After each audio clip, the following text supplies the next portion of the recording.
આજરોજ ગીર સોમનાથ જિલ્લાની બજેટ બેઠક મળેલી હતી। એમાં તમામ પદાધિકારીઓ એટલે કે અમારા સાંસદ શ્રી રાજેશભાઈ ચુડાસમા તેમજ ભગાભાઈ બારડ તાલાળાના ધારાસભ્ય, અમારા જિલ્લા ભાજપ પ્રમુખ શ્રી સંજયભાઈ પરમાર તેમજ પૂર્વ પ્રમુખ શ્રી મહેન્દ્રભાઈ પીઠિયા અને જિલ્લા પંચાયતના તમામ સદસ્યો હાજર હતા। અને અમોએ આ જિલ્લાના સર્વાંગી વિકાસ માટે 4,04,12 લાખનું બજેટ રજૂ કરેલું છે અને સર્વાનુમતે મંજૂર કરેલું છે। એવી જ રીતે અમારા 10% જે નાણાં પંચનું કરવાનું આવે એ પણ 550 લાખ રૂપિયા એટલે 5.50 કરોડ રૂપિયાનું બજેટ આયોજન મંજૂર કરેલ છે।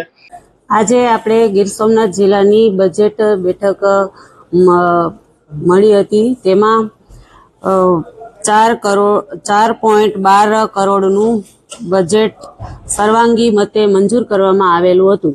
આ બેઠકમાં સાંસદ સભ્ય શ્રી રાજેશભાઈ ચુડાસમા તેમજ ધારાસભ્યશ્રી તેમજ તમામ સદસ્યશ્રીઓ હાજર રહ્યા હતા।